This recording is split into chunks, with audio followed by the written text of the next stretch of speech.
конфликту, и с тех пор была связана со многими проектами. That point, I was connected to many projects, including also the projects about transformation of the conflict, maybe not peace building, but conflict resolution project. And I won't have time to talk more about that, but in general, I wanted to give you a general idea. Thank you. Okay, thank you. My name is Sergey Rumyantsev. I'm also from Baku, Azerbaijan, and I am a sociologist. And about the same time as Sevil, I started to work with peacekeeping initiatives. So that's what I want to start with, basically. And then Sevil will give you more details about the research, this village swap thing that for us became an important part of our private biography when we talk about, let's say, something very personal, the personal approach to conflict. It's not that we haven't had this, because we are people from Baku. We were born and raised in a city that was represented as a space of the people's friendship, one of the symbols of Soviet policy of people's friendship, one of the successful symbols of the Soviet friendship, and a cosmopolitan town that was called like this by people from its inhabitants. But also we lived through pogroms and other things. So we lived there, we saw stuff by our own eyes, and we were also worried. And we so in Caucasus, what we call peacekeeping, we got involved in that in the beginning of the year 2000s because of the program of the Heinrich Pearl Fund in the Southern Caucasus that started, if I'm not mistaken, in 2004. It was created basically for the young researchers, but also it had a huge component of peacekeeping. So through the support of young researchers,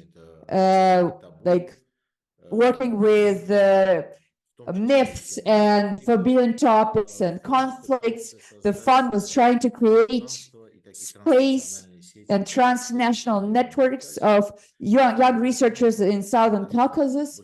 Basically, that was all the participants were Georgians, Armenian, or people from Azerbaijan. And I have to say that this was, and it still is, a program. This program is a successful example of this fund's work. So we ask ourselves, why was this program so successful? Because you can't say that this program has so many original components, but at the same time, we think that this program is successful because it has personal participation of the creators, and Wanda Kaufman, that was the first CEO of the Regional Builder Fund, is the person that breathes in life to this program. So he was a boss, so he really didn't have to do any hands-on stuff, because he does a lot of things. And in general, this is a political fund. They work with political issues, but Walter is this kind of person that is from the first to the last minute, he was investing a lot of energy, personal emotions in this project, and he was showing that he personally is participating, that he really wants to change something. And I think that also gave us this dynamic, this positive dynamic for this procedure. So I need to say that we didn't have much money, but we did create a transnational network that exists nowadays. And many of us were still friends. And since we started doing this project, we had many different projects as a part of this one. Armenian, Georgian, Armenian, Azerbaijanian, that the people from the program were participating in those projects, basically. I should also say I started with the positive thing, and now I want to say also that this was an exception. And we, after the Second Karabakh War, maybe you didn't know, it happened in autumn 2022. Like when I said happened, it's like something like people use this word for Crimea or for Ukrainian war. So like if it's something like, occasionally happening. So this war has started. There were two sides, obviously, but originally it was Azerbaijan, but also Armenia enthusiastically started to be included in this war. They didn't really do much to stop this war. So the two sides came to war, basically. So this war made us, basically, I have to say, and we will say about it again. So in the group, in our group, we were always ready for that. We knew that the war will happen at some point because of the current situation in Caucasus. But one thing is to understand that this is possible, and the other thing is face it, right?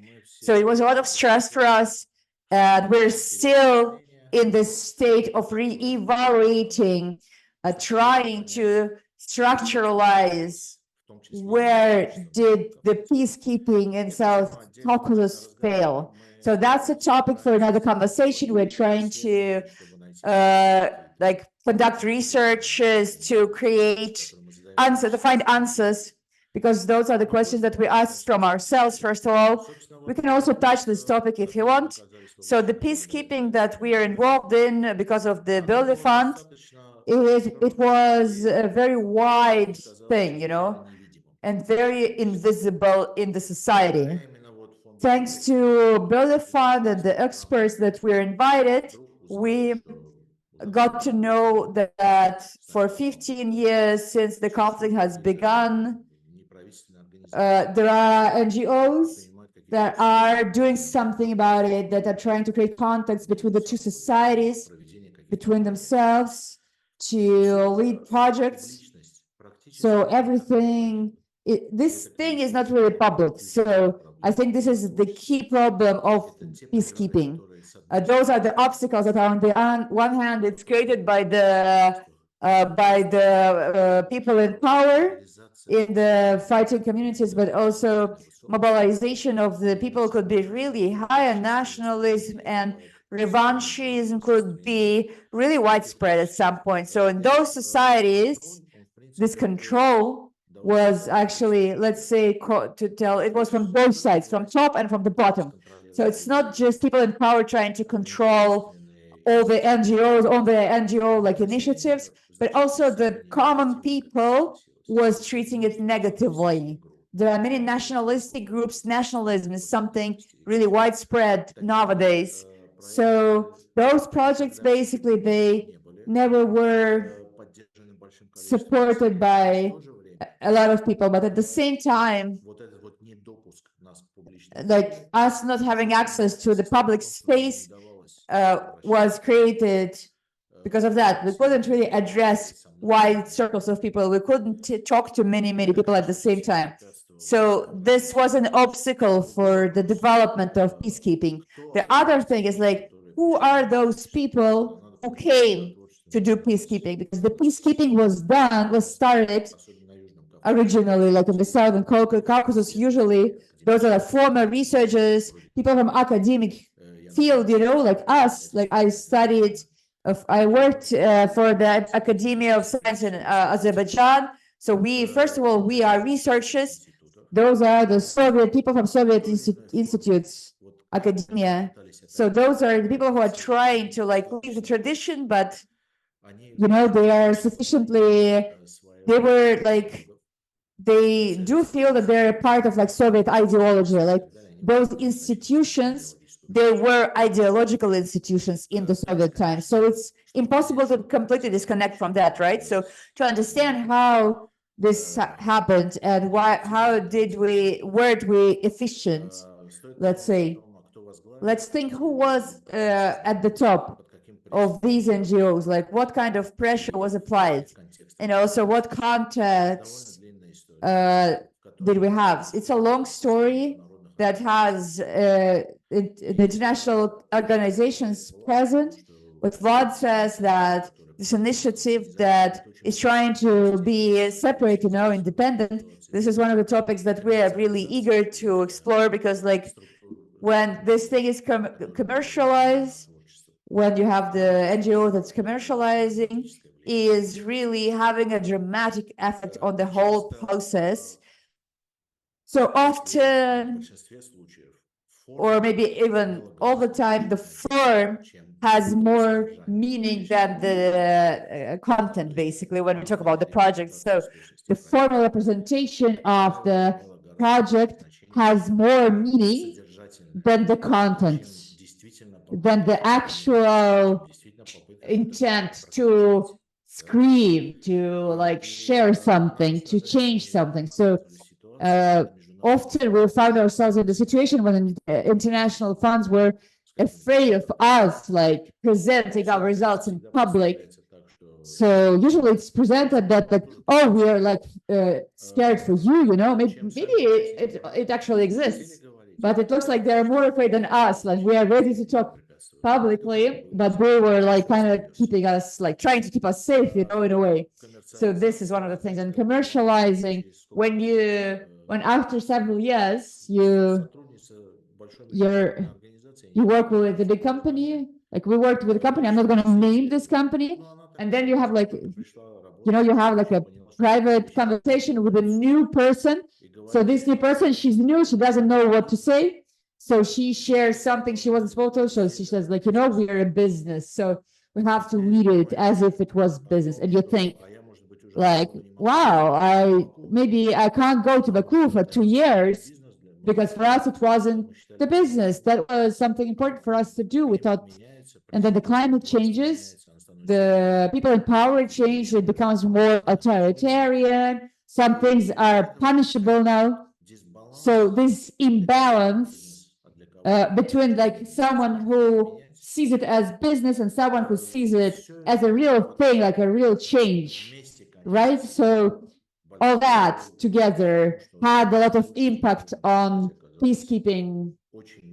Like peacekeeping in South Caucasus is very tiny and not really efficient. There are many factors that are contributing in that. So we have to study all these factors. And I think our project that we think was really successful in a way, like when we started this research, we didn't really expect, we didn't know how interesting this gonna be.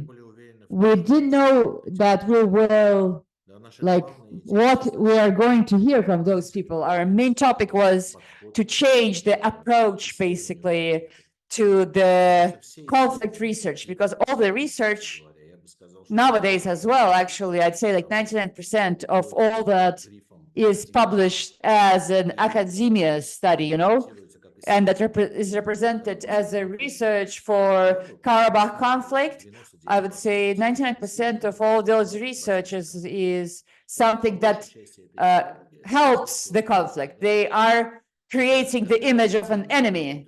So academia is working to deepen the conflict, to support, to sustain the conflict, to invest the resources for the conflict, to make it deeper, So because of that, most of the research and the research that was done mostly, that are trying to detach themselves from that, people who try to be objective, because still we think that you can't be objective when you do something like that. I don't think that you can have an objective research in social anthropology or history or sociology, but even in that case, most researchers were working with conflict, with violence and similar things, so nobody tried to look at this from the other perspective. So because we participated in the Builder project, we started thinking about the other perspective. We started thinking that as Baku people, we know that there was a lot of help and support between people. People were saving themselves. It's not just the government that was saving their citizens. And all these personal connections, all these personal relationships showed us that it's way more helpful when you have a pogrom. So we started talking about this conflict from the other side, because we have learned that there was a case that wasn't about the individual help, basically, not about like families helping each other, but there was this collective village exchange. And when you live in the situation, it's really hard to like share this atmosphere. But when you always hear about violence, about like ugly things, about the other side like losing its like human face, hearing that Armenia is an enemy, that it couldn't be a friend. Like if you read Azerbaijan's history books, it is written there. So you want to, when you hear that, you want to, it's really hard to leave this narrative. It's really hard to look at this from the other perspective, let's say. So Fundability helped us, and we decided to research how did the people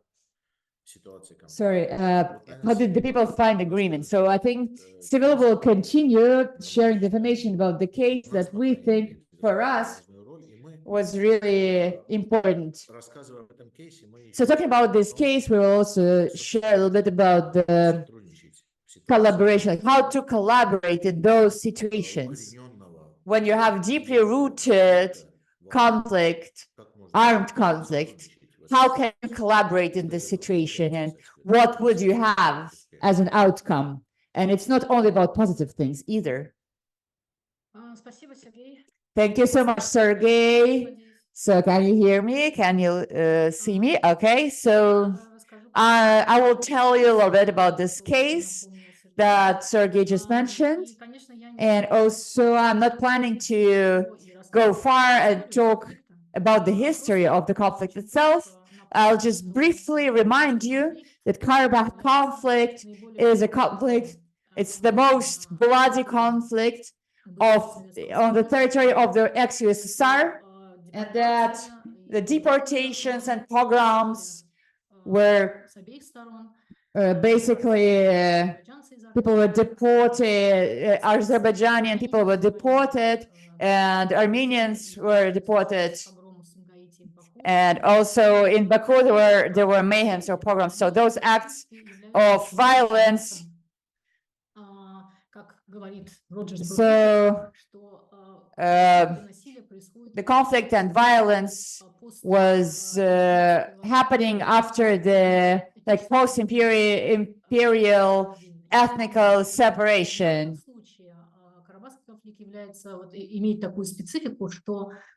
So Karabakh conflict has this thing that there was one state, there are two ethnic groups.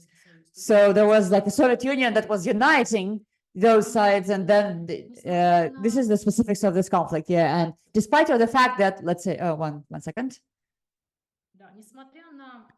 So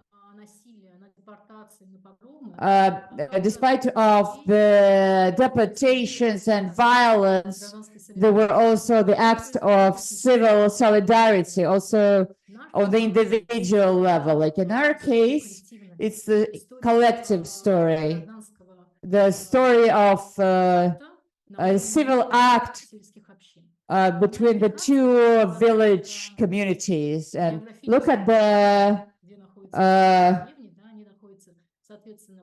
so you see the two villages. Kizil Shafag is an Azeri village that was located in Armenia, and then you have an Armenian community, Kirkich, that was in Azerbaijan. So it's 500 they are 500 kilometers apart, but you have to understand that it's just between the two dots. It's not that, like, to drive from one village to another, you have to spend a lot of way more time, and like the distance is way bigger than that.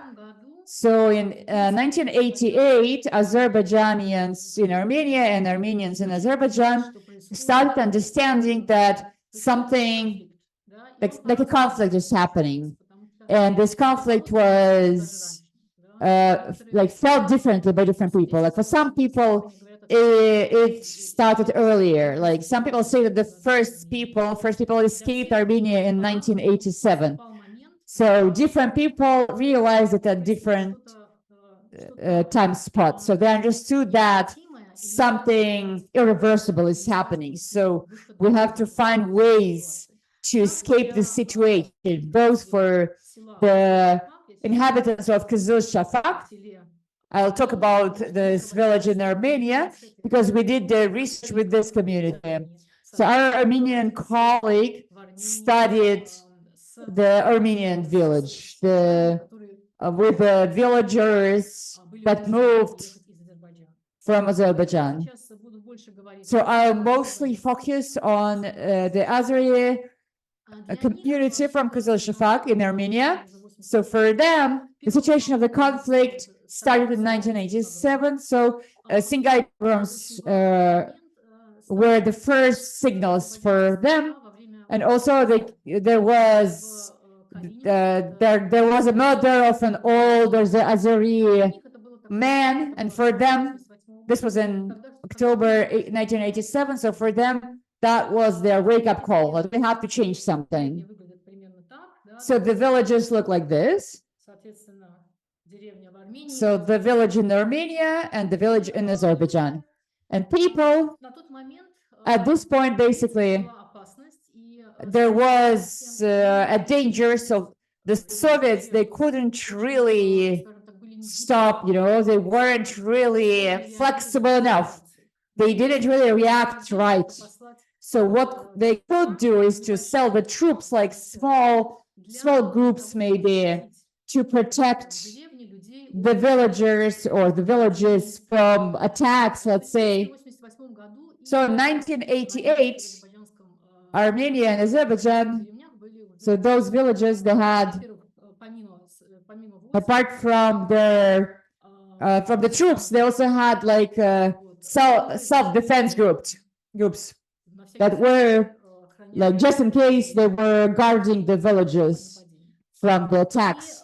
And in general, at this point, what's interesting in this story is that people start to gather every day almost in the center of the village, and they start looking for a solution. This is like a civil plebiscite, basically, that not only men participated, also women and children.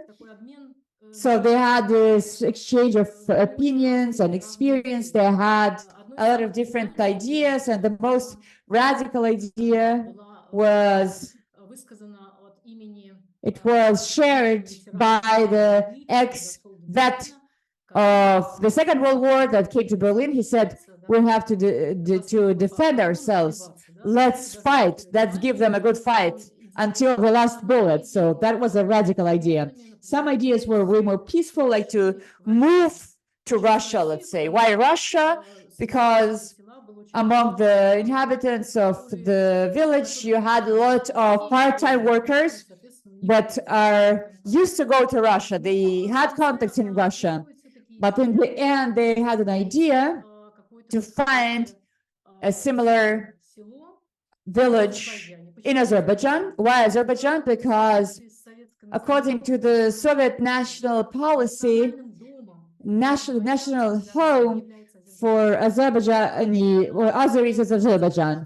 So they start thinking about finding this kind of place in their like national home. So they are, many of them, around 40 cars, they gather together and they go to Azerbaijan to look for the village that would be okay for them, because they understand that the Armenian villages in Azerbaijan are in the same situation. So they decide that maybe they can swap. So this idea to swap is based on the fact that they both have to find a solution. But unfortunately, they didn't find anything. They returned with nothing, because at this point, this is 1989, at this point, all the villages were already blocked. They are all blocked by the troops. So the people in power say, oh, there is no conflict, just leave. don't interfere. So the people in power were trying to stop this, like to not to give the initiatives the opportunity to learn what is it that's happening. So in the end, they found the village through Baku, through some personal connections. Since Baku is an international city, as Sergey said, they have a lot of Armenians. So hairdresser that one guy knew told them that there is this village in Azerbaijan, in Kamachian region, that is also looking for a solution. It is also trying to find something, how to find the community. Like, it's a crucial thing to keep the community and not to become a displaced person. So many people have to escape, so they become refugees, and these people, they didn't want to do the same. So the two communities meet, and their leaders meet.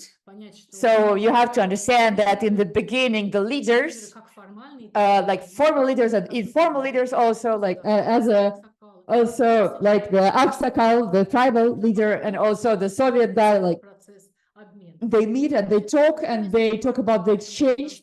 What's very important when you talk about this, it's also to preserve the cemeteries. Why is it important? At some point, you have to understand that in the Soviet Union, people were thinking that they would be able to visit their dead, you know?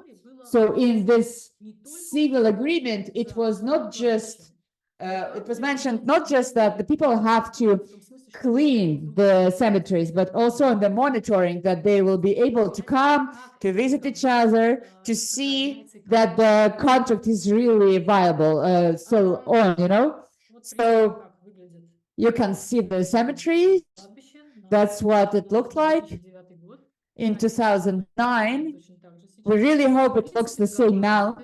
So the agreement works. This is very important. It's an important component of the exchange. What's interesting, in the village, Kirkench village in Azerbaijan, the former Armenian village, apart from the cemetery, they also have the monument for the soldier of the Second World War.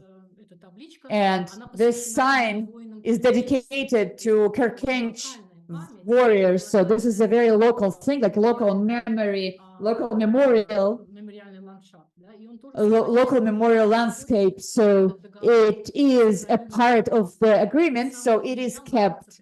So this memorial is right next to the cemetery. So who are the leaders? I've mentioned that this is an important component. So not only the formal leaders are participating. For example, on the Azerbaijan side, you have a Sovkhoz CEO, the formal leader, and on the Armenian side, you have the Aksakal, like the tribal boss of the Armenian group. So their role is really important, and it's mentioned in the book that we published for this project. But also I want to share a little bit about the people. This was a long process. It took like 9 months from the beginning, from the idea till the realization. It was 9 months.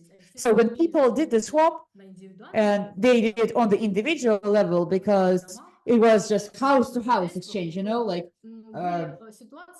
so there were situations when people lived together because one family came and then the other family hasn't left yet. So sometimes people live together for several months. So at this time, people were exchanging experiences and knowledges about agriculture, because the ways of agriculture in the two villages were very different.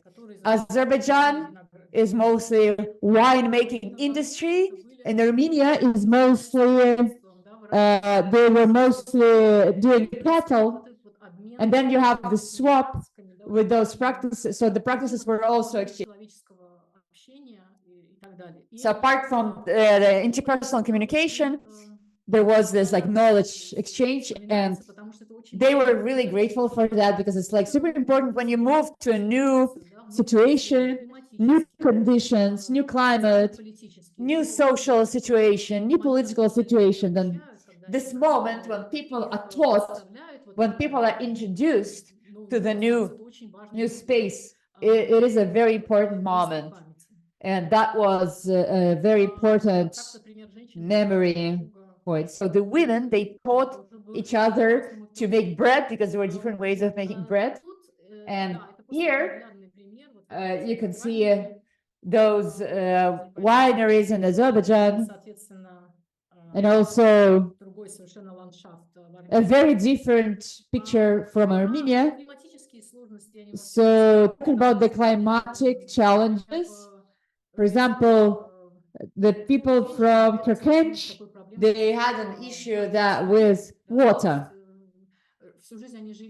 They lived next to water, and now they live in a place where the water is scarce, where they have to bring water manually to the locations. So in general, I want to say a few words also, since we don't have like much time, I'll tell a few words about like the collective exchange. As a result of this collective exchange, these people could keep not just their community as a whole, that was the main value, but also they kept the social structure of the community. Like the CEO of the Sovkhoz moved and he continued doing the same role. The teachers kept being teachers. So the structure was really important for them as well, and it was kept. And also I want to add that these non-governmental, informal, institutionalized structures, like James Ferron and David Lacey, they mentioned that in the conflict situation, these networks and these structures really help to resolve the conflict on the individual level. So we, based on our work, based on our research, we can say that these informal, non-governmental structures could really help on the collective level. That's what happened with these villages. So I'm finishing, and I want to say a few words about the book, because the book was published in Russian and in English, translated to English. It's like you can get the PDF. I can send you the PDFs. One moment that I wanted to say, in Baku in 2010 and 2009, we presented this book and our project also. And I remember that at this point, a famous peacekeeper, I won't tell you who that was, he said that this is amazing, this is an amazing project, but we will put this book on the shelf and we will wait for the conflict to get resolved. We can't really give this book to people, you know? We can't talk about this book, yeah. So we can't talk about it publicly. So this book, we will use this book when the conflict will get resolved. So this is something that I wanted to share with you, because some peacekeepers look at this way. You know, like there was a movie filmed about this village, and it's also on the shelf. It hasn't been shown yet to the wide audience. And this is where I want to end my speech, and I will give the floor to Sergey. So I stop sharing now. Okay. The floor is yours. So I think that we should stop talking by ourselves and give the others the chance to talk. So a few things that I wanted to mention, right? Like the few things that I wanted to share with you. I wanted to tell you a little bit more about the collaboration, the process of creating the collaboration. So the first thing that connects this, the dots, you know, imagine like everything is burning. Sigaret is the city that has 2 million people, and the resume, like they are killing Armenians, they are raping Armenians, and they are like stealing things. So all the sides are using those events in their own, like for their own good, you know? to like for the nationalistic mood to like kindle the mood, and like Azerbaijani side creates an excuse saying, oh, Azerbaijan has too many people who have trauma, who were escaping violence of Armenia, like the people who escaped Armenia, and they're traumatized, and they're on the streets of Baku, Sugaiti, and then Sugaiti is maybe a smaller place, but it's also like a key topic for them as well. So in Baku, it was definitely like this for them. Like, so people who were called refugees were called also the authors of violence, you know, who did the violence. Okay, so those were the refugees. Like you can find an excuse for them. So in this village, we're talking with these people that after 20 years of the conflict, losing their motherland, that's a dramatic story. So the end of the story is not so bad. Like people left, people kept their belongings mostly. They weren't victims directly. So they could keep the form of their community, of local identity. But that's a dramatic story. They left not because they wanted to leave, but because they had to leave. They lost their motherland and health, different climates, you know, all the trauma, the impossibility of going back. This is a traumatic story. But at the same time, these people, they didn't participate in violence. When we talk to these people, you know, you realize that, first of all, these people say, we are no refugees. They say, we don't feel like refugees. For them, it was mostly like, they thought it's like derogatory, you know, they didn't want to see themselves as a refugee. They said like, we have a good relationship with Armenians, like talking to Armenians on a daily basis is something normal. This is something that has to be. This is not something surprising. So when you go from Baku, from the ideological center, well, the TV, the newspapers, what's the Karabakh conflict, basically? If any of you start analyzing any month from the 30 month that like any media, take any media since the beginning of the conflict, at least one article per day is dedicated to the conflict. TV, newspapers, everything. Karabakh conflict was always the topic number one. And topic number one is that we are the victims. Both sides were saying they're victims. And then you come and you see that there is a different world, you know. They don't really see themselves as victims. They have Armenian cognac in their drawer, and they talk to their Armenian friends, and these people, they made us ask ourselves, what do we know about the Soviet society? Because for me still, it sounds like a personal offense. We have all these trendy words, especially since the beginning of the war, like you're the Sovoks, you're the Vatniks, which are the like Soviet people. But like, why, like those who are not the Soviets, what had they done for the peace? Like, it's really easy to blame the Soviet Union, but it's been 35 years. The whole generation has grown since then. And what did they accomplish?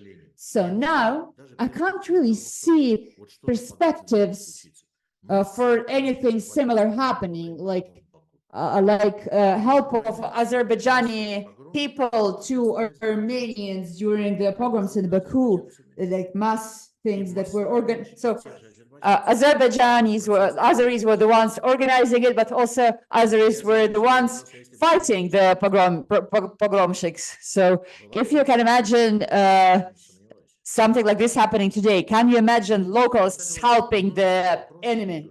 I doubt it. So the many questions that you ask now, what is the civil society? Maybe what have we lost after the Soviet Union? Have we lost, like, how is the civil society working right now, you know? Because before it was really hard to help because the government was against it, but people were super energetic and they fought the government and they were using the Soviet rules, of course, like they were finding like relatives, people from their own village or something like that, you know, like the personal approach to a certain person, stuff like this. So, and also the bosses, they are different, you know, like some boss will help you and he knows that his boss might punish him, but like he will still help you, like the government official, smaller government official. So different government officials are treating the situation differently. It's very dynamic. So in the end of the story, we have big pieces that haven't been voiced. We have humans, we have history, we have stories of the common people.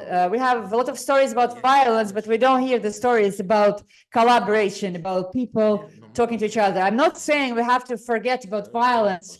I'm saying that we have to talk about the two things, you know, so how to transform, where do we find the resources to transform the conflict? So all the cases of help, especially during the, like when you hide an Armenian family at your place during the pogrom, like, of course, these cases have to be voiced, you know? No, we don't think so. And I think that at the end, like the question is like, where do we want to go, you know? So Armenians and Azerbaijanis were moving towards the second war. So that's why the narrative was dominated by the cases of violence. That's why people were cultivating trauma and the revanchism and nationalism and militaristic stuff, you know? So that's why we had this war number 2, because they thought that the war is the solution. They thought that war is the method that the both sides thought is right to resolve this issue. Nobody could see this. So everybody thought that this war is for the peace. This is similar with Ukraine. Nobody is fighting for the sake of fighting. Everybody wants peace in the end. And then I'll mention, I haven't read this work myself, Saint Augustine. Like, I'm not into Catholic texts, but I know that Saint Augustine and the historian called Kozelik was mentioning in one of his articles, was mentioning Saint Augustine, saying that he's saying that this phrase from Saint Augustine, saying everyone wants peace, but everyone wants the peace that his way, that the peace will be his way, you know? So we're offering to split into groups and talk about peace. But first of all, I want to say that there was no peace in our project. Like we fought with our Armenian colleagues. There was no peace between us. That was dreadful, really.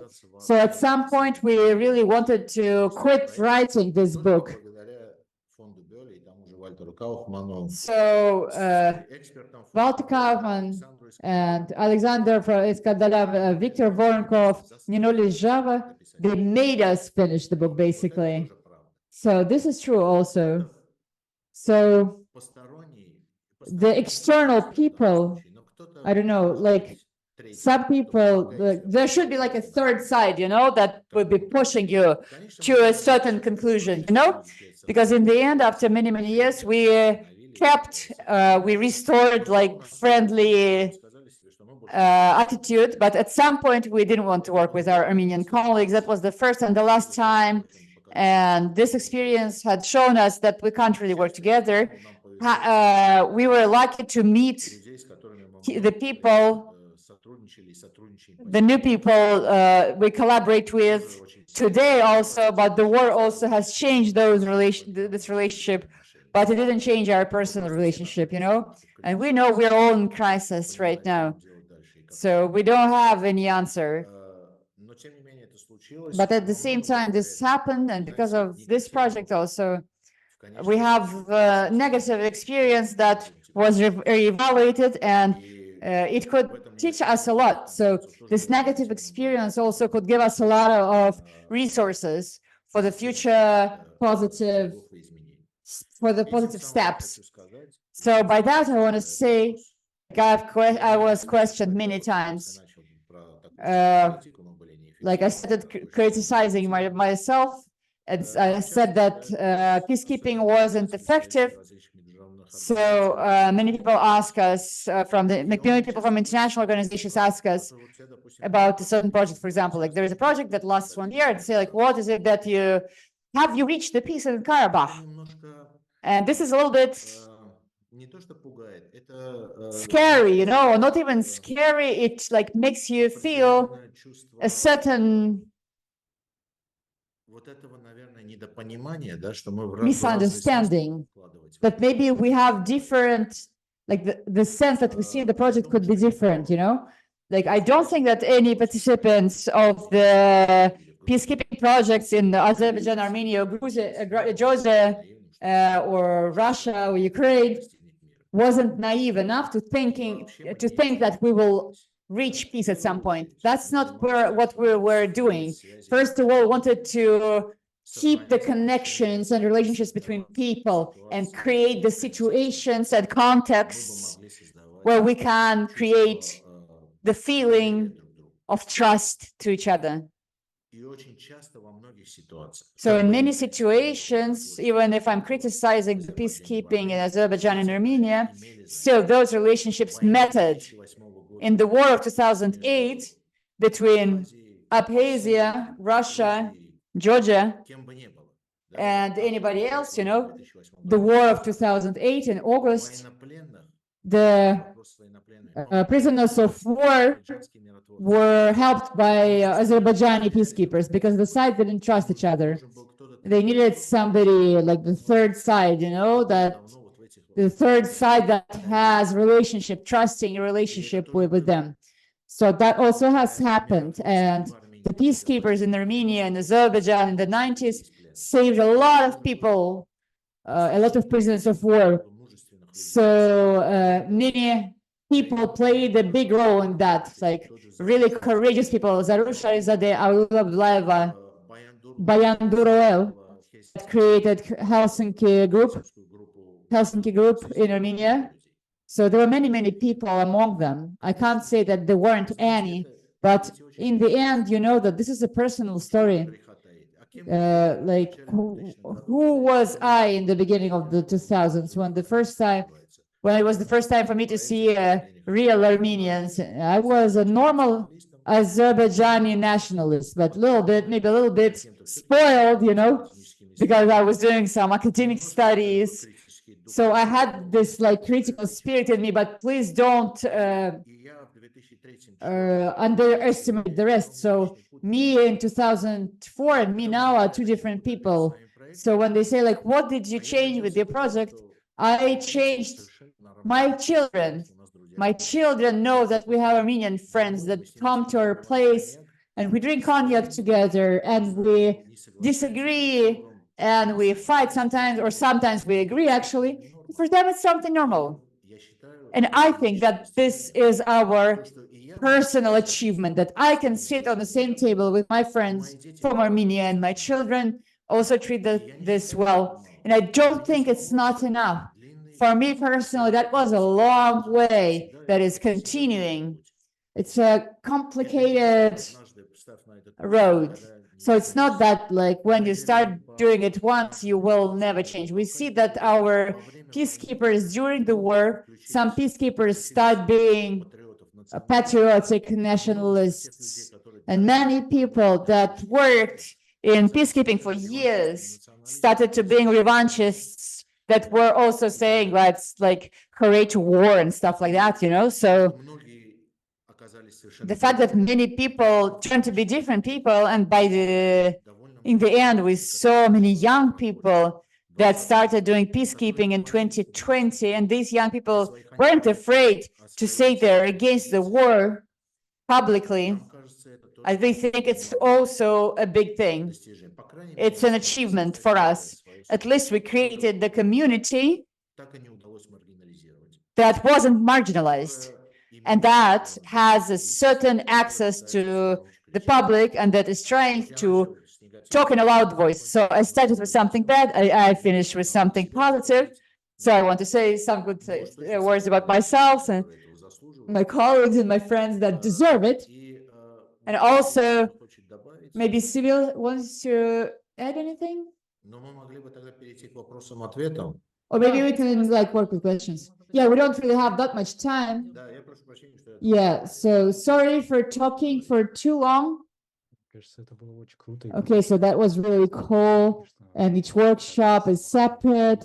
This is one of the most personal workshops, and I have goosebumps because of that, this is very humane. I have a lot of stuff to share, but let's say we have 10-15 minutes for the questions from the people. So raise your hand and ask your question, or post it in the chat. And before we split into groups, we will talk about that. Yeah.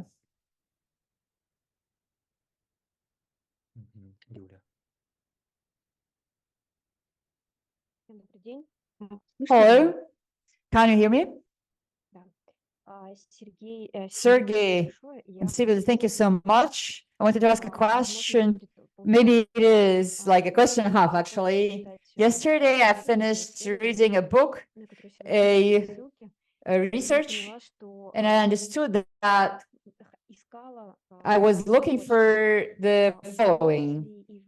Did you manage in both villages, in both communities, to transfer the memory about what was happening, this help, in a certain category of maybe like a story of folklore, or like any sort of, did they find a form to preserve this thing from generation to generation? Could this form be clear for the young people, or for those who didn't live through this or wasn't involved? I haven't found this research, and I wanted to know more a little bit about that. And do you think such form exists at all? Thank you. Thank you so much for the question. It's really interesting. Yeah, in the book, maybe this thing is mentioned superficially. First of all, it's like the oral story, the story that people tell from generation to generation. It goes from generation to generation for the youngsters, for the young people, for those who were born in Azerbaijan or who were little when they moved. For them, it's something like a collective story of their community. That is basically, they articulate this point that they always repeat that they're not refugees, it's really important for them. It's a really important part for them. Talking about the other forms, also there is this village, there is a village writer, like a poet. That's a very widespread thing, actually, in the villages. And he has a book in Azeri, like it's a type of Farsi or Turkic or something. So many verses are dedicated to the motherland. This is one of the things. One of the examples where you keep the memory in this cultural shape, and all the rest is like oral. But if we don't count the book that we wrote and gave to the villagers, and they were like really, really happy. They received also something for themselves, like the story of their community. It's a moment that they can transfer. Unfortunately, this book is only in Russian and English, and we have an idea to translate this book to Azeri and maybe Armenian. Thank you.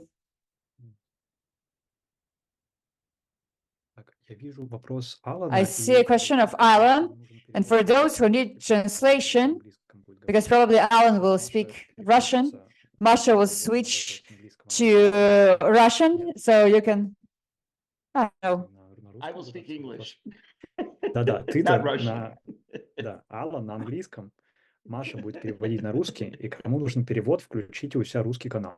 So if you need translation, switch Russian channel so you can hear the translation that Masha does.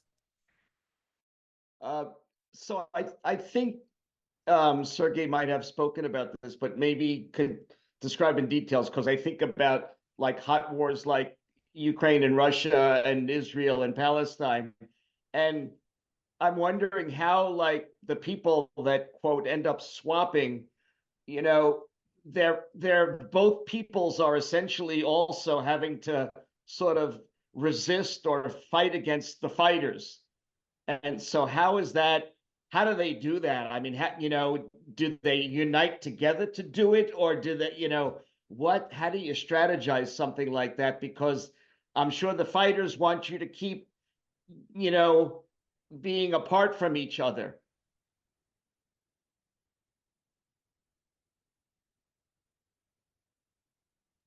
Sevil, do you want to say something? Yeah, maybe I will answer this question.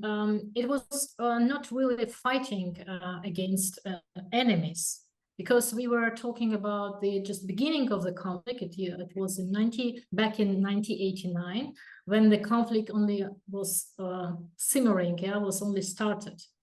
But despite this fact, the people had to act some way, and the only way for them was to organize themselves. First, self-defense, as it was becoming more dangerous for them. But luckily, there were no danger. I mean, there were no killings, particularly in their communities. And the second point, that they decided to unite themselves in order to make this village swap, to make it real, to realize this idea of village exchange. And for this purpose, they maintained their community. This was the first and the most important purpose and the most important condition of this village exchange, to maintain the community, to exile, to go to Azerbaijan, but not as refugees, but as a community. This was the main purpose. But there were no fighting each other. Fighting was much later, in 1992, when the first Karabakh war started. Then there were, of course, violence on the state level, on the communities level. But our case is just the beginning of the conflict. That's why the decision-making on the civil level was the only way out from this conflict situation.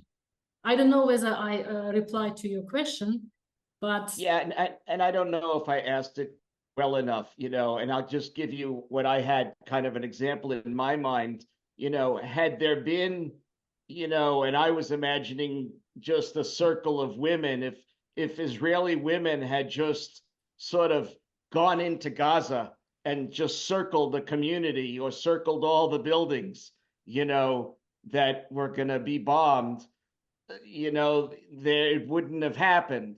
But, you know, the governments will not, you know, do not allow that, you know, so how do you, and thank you for helping me to understand that, yes, some of this was before the conflict. And I know even with Gaza, a lot of the same people that got killed, they had settled right next to Gaza for the sort of that purpose. A lot of them were kind of trying to bridge peace with the Palestinians in Gaza. So it's almost like the forces of Hamas and then the forces of Israel said, okay, you know, all of the peacekeepers are going to be threatened now in Israel and in Gaza.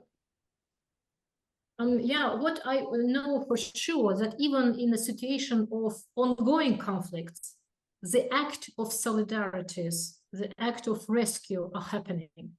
It's not an exception. So I hope, and I'm sure that even in the situation of Palestine-Israel's conflict, there are lots of such examples which we are not aware of, but they exist. We are just maybe get more information after this dangerous and Thank you.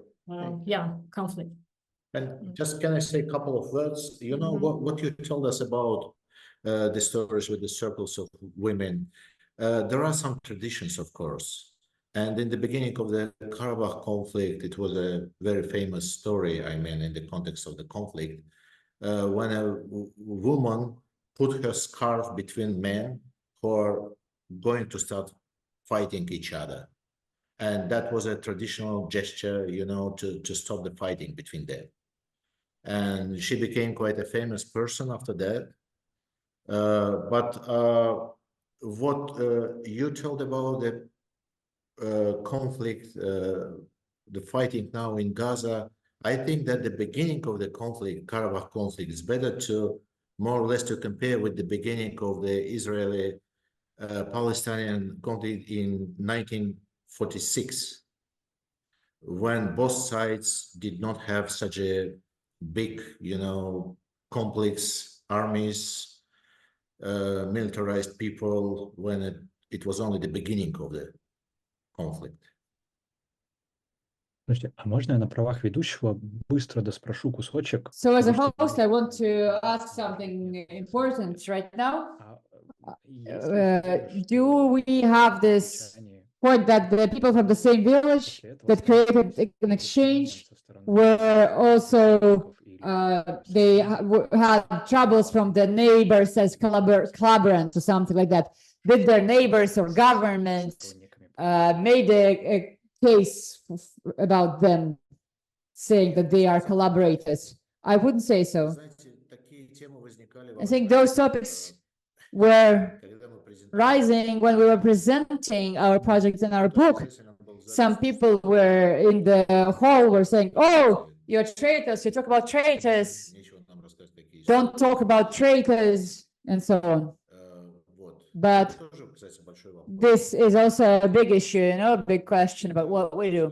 So all the time we were in a certain unsafe situation, like we couldn't really make this story anonymous because then it will lose its purpose. So we had to ask for people's agreements.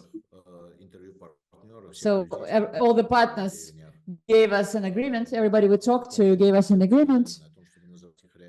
So they were okay with that, but you never know, you know.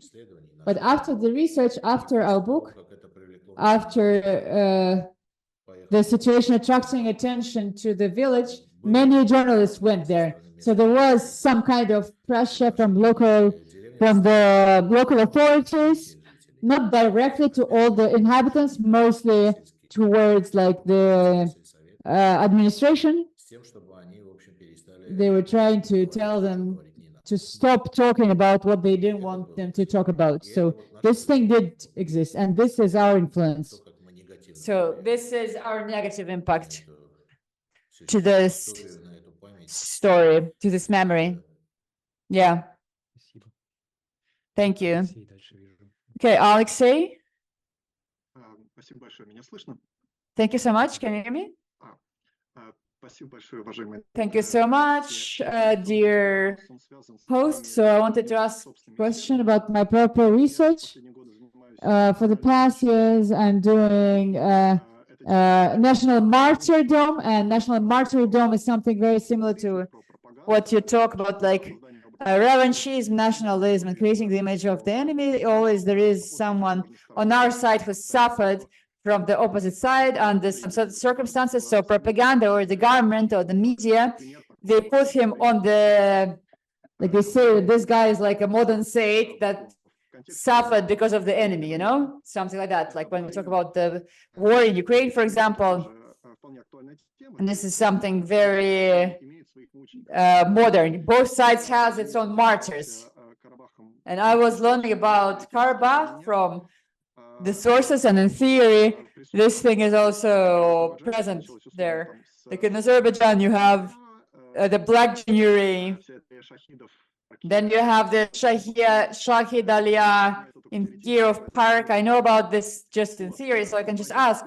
So I wanted to ask if this martyrdom topic, Shahid topic for Azerbaijan is current, is modern. How is it affecting your case? Talking not about the governmental propaganda, because obviously Azerbaijan thinks that this is a genocide and everyone who dies is a martyr, and Armenia also has some ideas about it. But on the level of like this below me or the society or in the context of the field that we were discussing, how is this topic represented there? Thank you.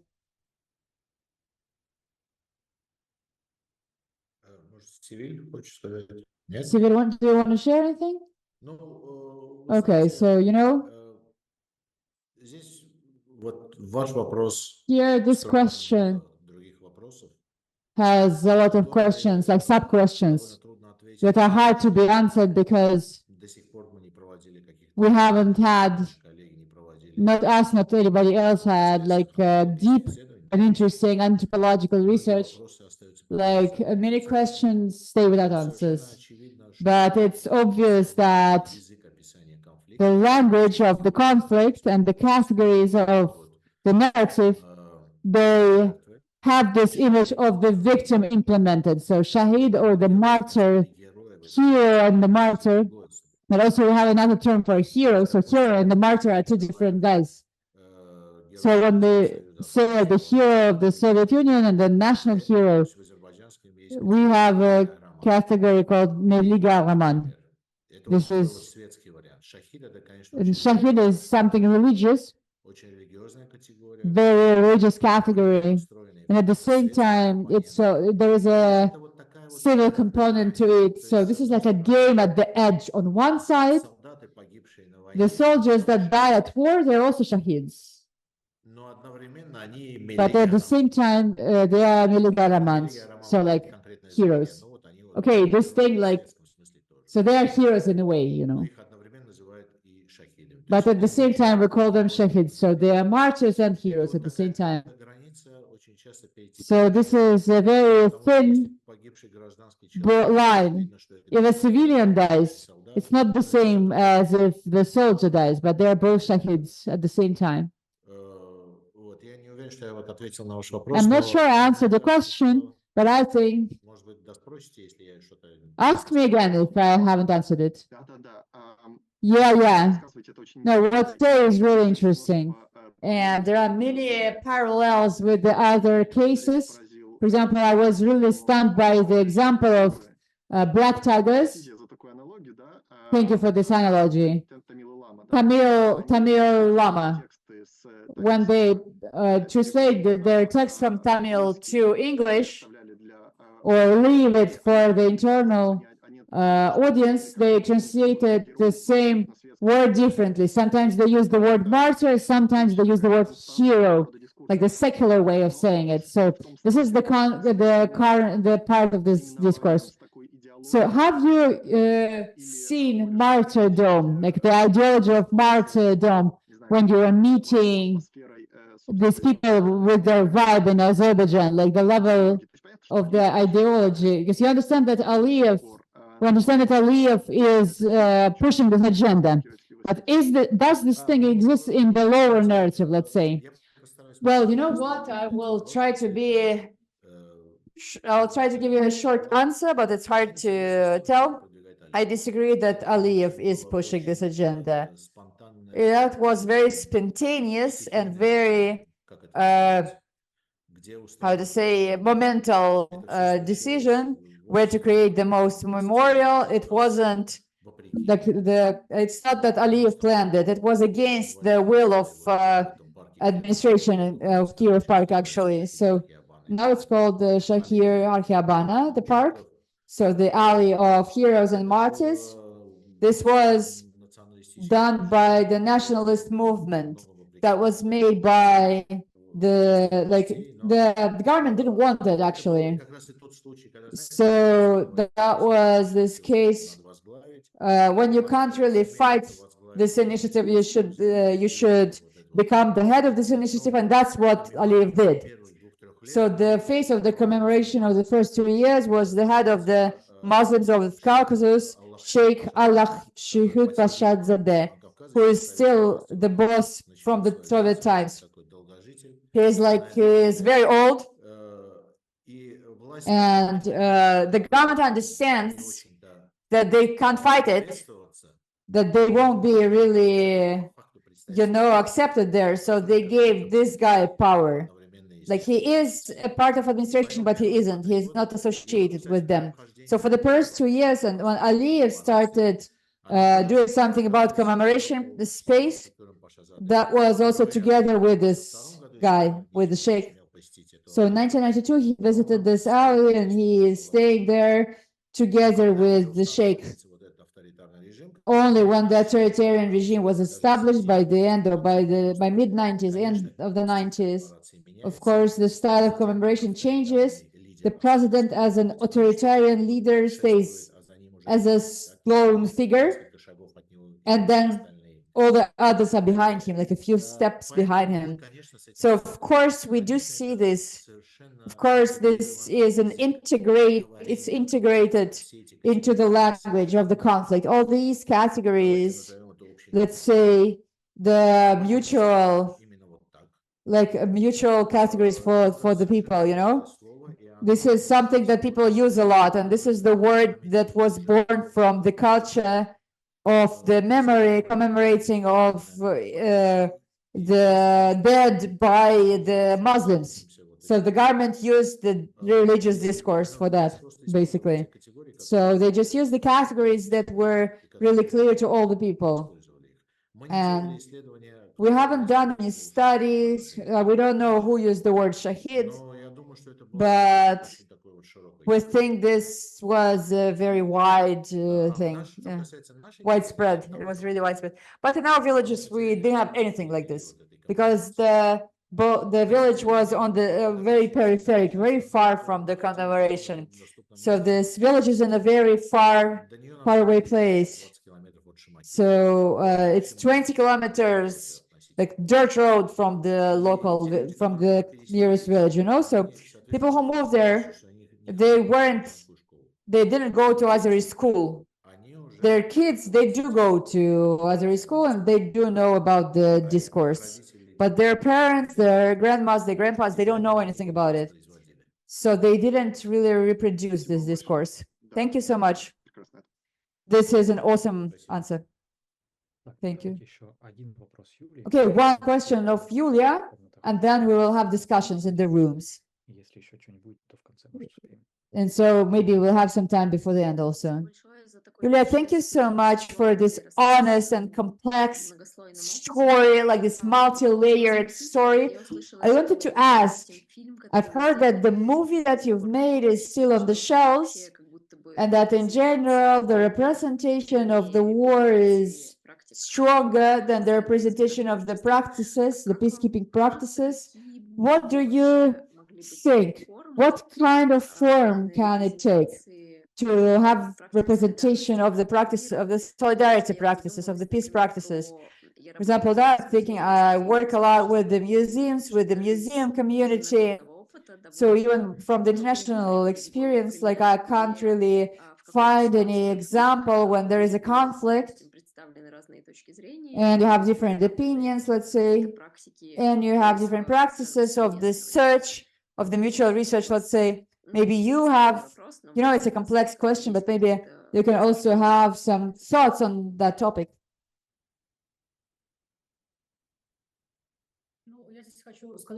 I want to say that the movie, I helped to translate this movie, for the German movie, and this movie is not possible to watch now because according to the rules of Goethe Institute, they don't really share it online. So this is one of the options. And the second movie that I mentioned, the one that's on the shelf, is the Internews movie. Internews, I don't know if you know Internews. They're a separate organization, and they filmed the movie in both countries. And this movie is pretty good. And we participate as experts, but by the end, we learned that it will stay on the shelf until the conflict is resolved. Talk about the other forms, it's hard to say, to be honest. Even when we talk about the museum, let's say, like, it was an important component, but currently this is impossible. And currently this thing that could share the two positions. The only point that keeps is the book. That's being kept is the book. So also there are options that this book is in Russian and in English. And of course, this also, there is no access for the wider audience when we are limited by that. So this is another issue that Sergey voiced. This is this NGOization of the projects, when we have to, you know, follow certain regimes, requirements. So the language is English and Russian, let's say, yeah. And we can't really give it to the people who can't read in those languages. So this is something that we are trying to fight, you know, because like we are trying to look at the institutional limitations and find the way to bypass them. Also, there were articles by journalists. So journalists were writing articles. They did spoil people's lives, but it's also a very important thing, like the journalists, the articles can reach more. It's really superficial without detail, you know, they are very superficial. Sometimes they can say something bad, or they can have bad influence, because sometimes like the way you form the question matters. Like we lived in the village for a month, and we were like talking to people, talking about their biographies and so on, because we were doing another research. And the journalist comes for one day. He talks to 5 people, and by that he finishes the article. And of course, it's a different format. So a little bit, yeah, like the articles are, you know, I'm a little bit skeptical about it. So on one hand, it's good because it's really mass thing, but on the other hand, there is no depth, and you can't really see the main ideas. Yeah. Talk about the other formats. We are always open to the formats. Our colleagues that do art, the young participants of the project, we always think about like what kind of format can we use to reach the audience. So we all know the options are open, yeah. But unfortunately, under these conditions, with our communities, when there is a conflict and when the conflict discourse is prevailing, it's really hard to to work if you're a small actor. And if I can, I want to add, I had time to think while Sevil was talking, you know, I imagined, I don't know what kind of museum could it be, what name will we give it? Maybe the Museum of Armenian Azerbaijani normal life or relationships or something like that, you know, like a Jewish museum in Berlin. This is not Holocaust history, right? This is the story of Jews in Germany. And you have different stories, different situations, and then there is Holocaust, and after that, life continues. So today, when we talk about a museum that would have been built in Baku, and this museum was built in Azerbaijan, that museum would be a genocide museum, like Holocaust museum, you know, something like that, like talking about like they do compare it to Holocaust all the time. It's not the same like Holocaust, but or like the Museum of Victory, like glorification or traumatization, victimization. But building this museum and showing how for a long period of time, these people were living together in different situations, and not only in conflict, but also mostly not having a conflict, but having an exchange, helping each other. when you look at the culture of any, like in any, you know, starting from cuisine, music, and so on, Armenian and Azerbaijani, the constant fight, whose dolma is better, whose music is this and stuff like that, who knows how to do shashlik, all that is based on the fact that these cultures are really similar. And together, all these cultures are very similar to Iranian culture. And this nationalization, this attempt to nationalize this culture, to say this is ours and so on. And we have to say that it's hard to live without humor. Once in Berlin, we had a meeting and we had dinner, and then there is a news, we've heard the news that Dolma was named Azerbaijani cultural heritage. So we started to cheer and drink with our Armenian colleagues celebrating this fact. Because these cultures are very similar. People lived together for centuries. They enriched each other's culture. They had an exchange. Of course, they had conflict as well. Like if we had this kind of museum of this culture, that would have been an amazing step forward. The Museum of Mutuality. So between the lines, I'm thinking that maybe in a narrow circle that is going to the workshop and to the chat, also had an initiative, the Museum of Peace, and we thought, how can we create a Museum of Peace and Peacekeeping?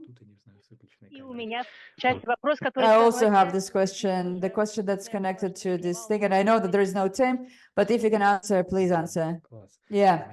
Okay, so I have the Huseynova. Ayla, I see your hand. Olga, I see the question in the chat. Is it okay for you if we just hold these questions? Like stop, we will stop the questions and we will answer the questions that are already asked during the group or after the group, okay? Okay. So now we will say it again. Sergey, Sevil will say what is it that we're offering to discuss in the groups, and I will take care of the technical part. We have 27 people, minus the organizers and speakers, and we think that there's just one person who speaks English, who speaks just English, right? Who speaks just English? Raise your hand, please. If you just speak English, raise your hand. So the offer is the following. Let's have 3 or 4 groups. So maybe we can rearrange it. So we have one English group. In one group, we'll have Alan and Ayla. And we'll ask Masha to be there to translate. And then the rest can stay in the Russian group. And then we will randomly split people. And we will tell to the people who is where. So we have to answer this, right? Тогда давайте, наверное, 3 группы. Нас будет тогда человек примерно по 7 на группу. По-моему, хороший размер. So 3 groups, 7 people. Учитывая, что, возможно, кто-то там отошел от экрана, поставил, знаете, как это бывает. Хорошо. Даш, ага. Okay, I wanted to say the following, that mostly we will have 5 people in the group, and I will try to so the first group is English, so and then the rest is Russian. Okay, so let's create an English group of Alan, Ayla, and Natalia Sonina. We are ready. Маша, прости, если ты рассчитывала на перерыв. Спонтанное действие. Тут как будто бы еще, что у нас в первой группе довольно англоязычные все участники, возможно, будет... So in the first group we have most English speakers, so maybe we can just talk in English, okay? Okay, тогда Sergey, Sevil. Okay, so Sergey and Sevil, please tell us what do we do with the groups. So we have an offer. To think about 2 questions. First question is, we're offering to the group or the groups to try think about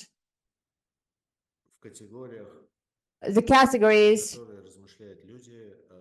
that people are using, that the war could be the way to peace. Try to find the arguments that support this point of view, that support the point of view that the war is the road to peace. Because I know you're mostly, I guess you're mostly against the war.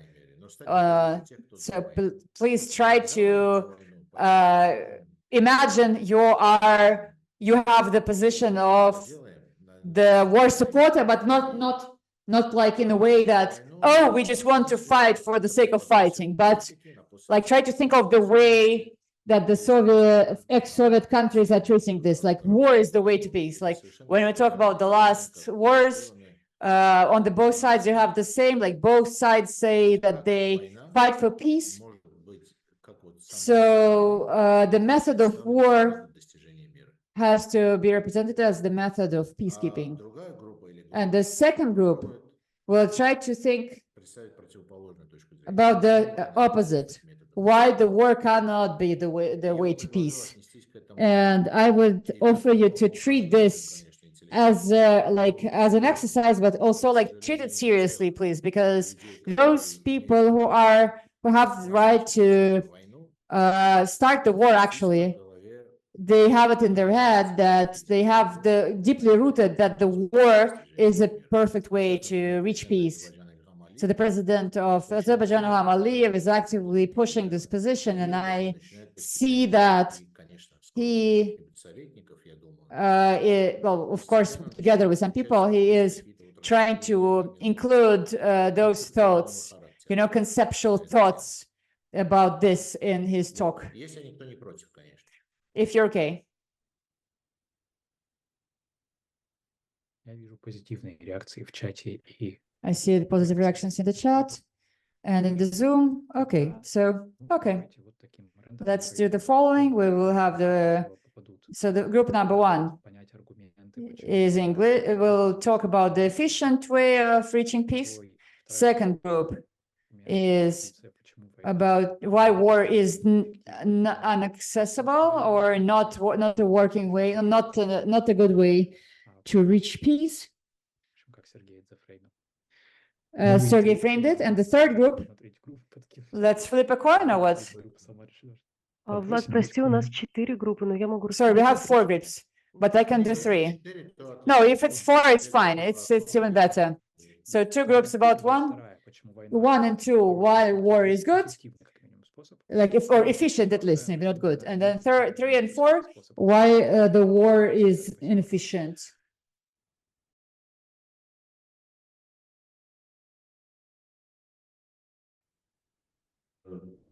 Sevil.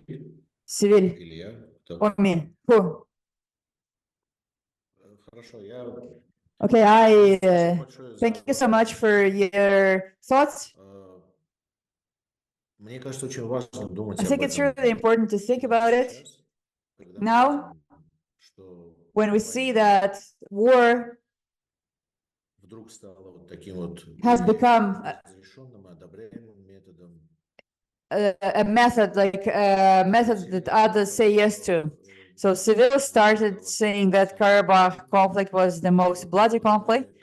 Here, unfortunately, we gave the first place to Russia, Ukraine,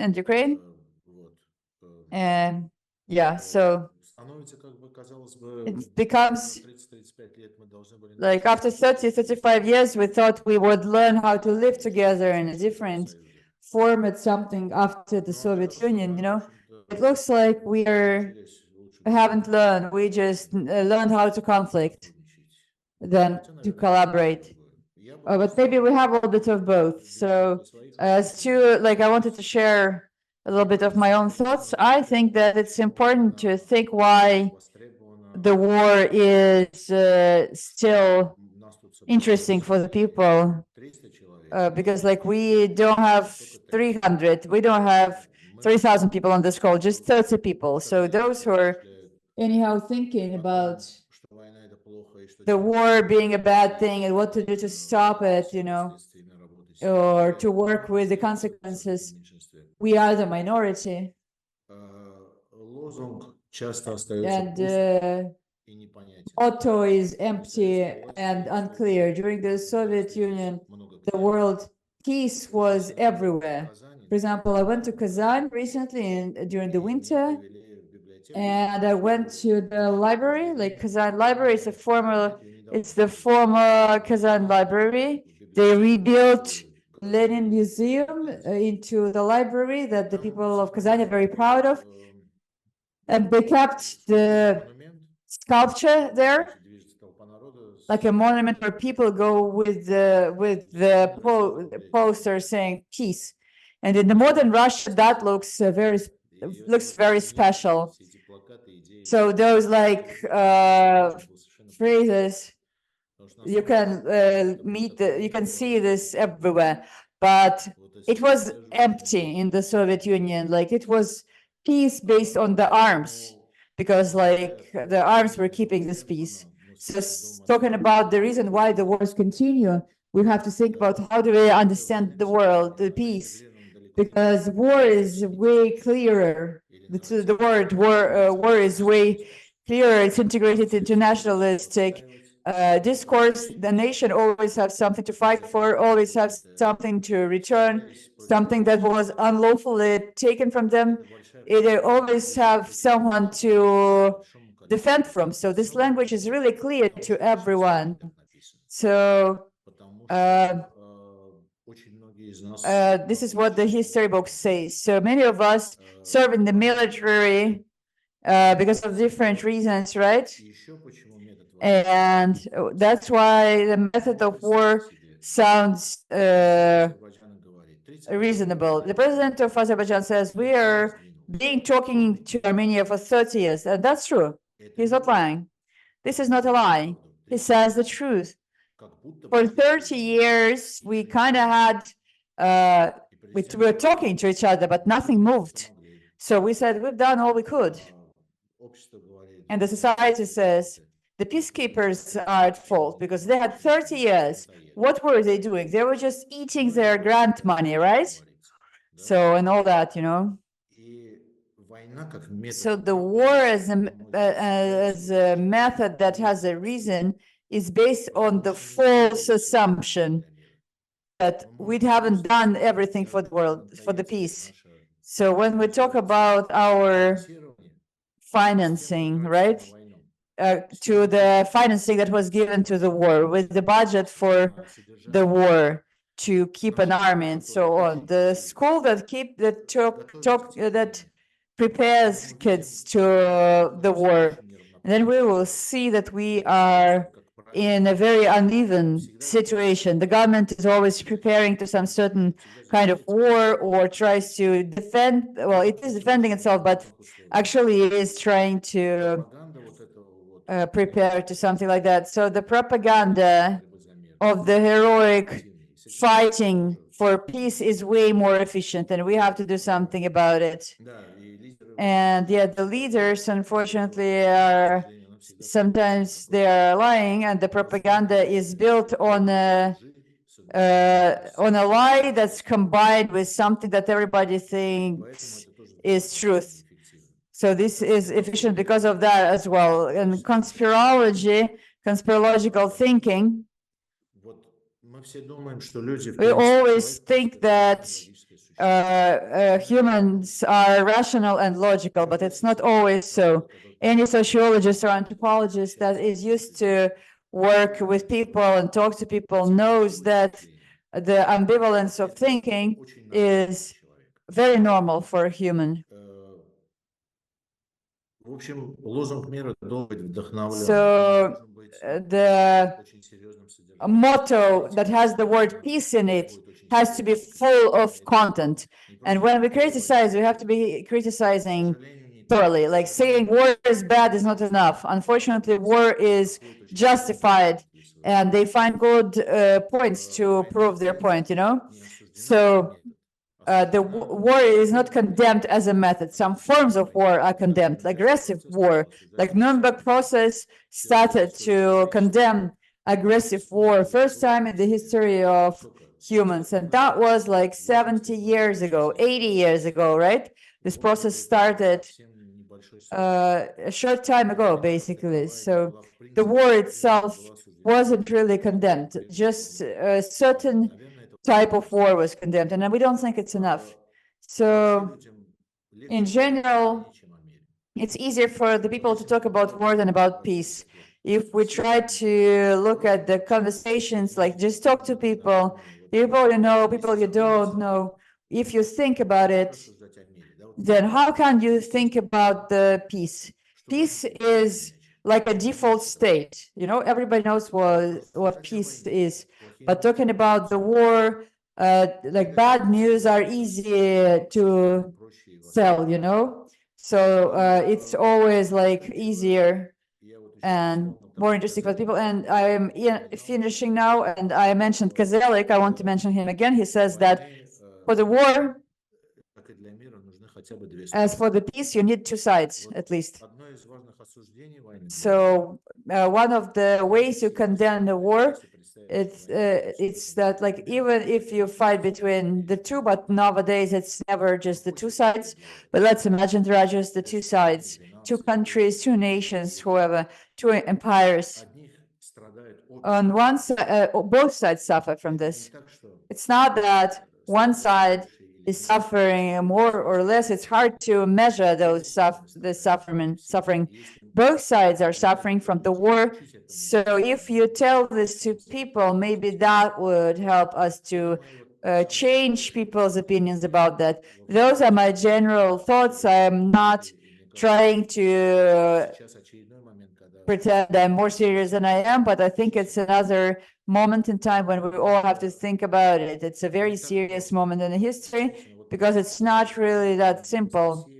Anastasia, I think, said that she started thinking, how would I explain it to my son? It's really complicated. It's complicated to explain it to the audience, where you have people who are traumatized by the war, people who live in like outside of their houses for 30 years, and they know that their cities are demolished and their relatives are dead and their kids are in the army. So it's not an abstract thought, you know. It's really hard to talk about peace with these people. It's very hard to explain to these people that not only the war is the way, and this is our goal, to learn this language, to learn how to convince people. Yeah, I'm sorry for being a little bit too emotional. Sevil. Unfortunately, we don't have much time left. I just wanted to talk a little bit about the group activity, but I think that's it. That's a big topic for the further discussion. I just wanted to add to what Sergey has said, like people who work with conflicts, peace studies, we are facing the situation when conceptually it's really hard to explain with simple words what is it that is happening. So the break is within the community, also inside the community. Like in the modern situation with the Ukrainian war, it split the community also. We can't say professional community because peacekeepers are not professionals usually. It's just the people who are volunteering. I can't say that I'm the professional peacekeeper. I don't think I'm a professional peacekeeper, but what did I want to say? Unfortunately, we have to, when we talk about the war and the peace, we have to operate the concepts from Romantic epoch. So we remember about Kant and his book about the perpetual peace. It's a book of him that is saying that there are two ways to peace, and now it looks trivial, but we are going to this period of romanticism when the first step to the international peace is the international agreement, and that was a progressive way of thinking by this time. And the second point is the giant symmetry of the mankind, and I think we're taking the second path.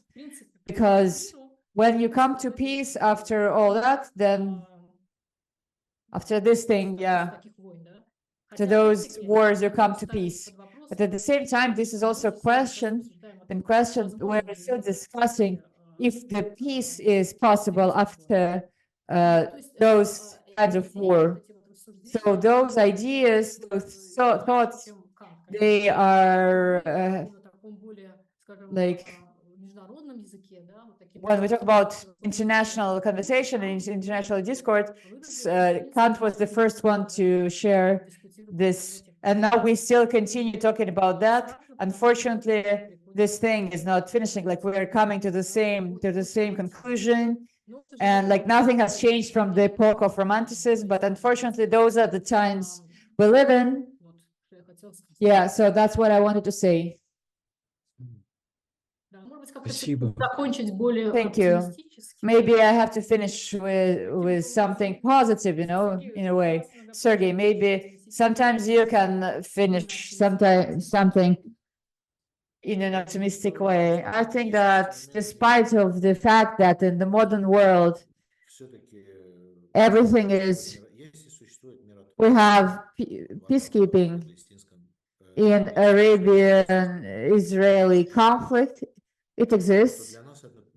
So for us, it's not only just an example of a difficult conflict, but also of the people who are strong, people who are deeply embedded in the conflict. They continue, they keep the courage to fight for peace. And it's an important example for us. And I would never judge and say that it's been 70, 80 years and nothing has been done. They have done a lot of things.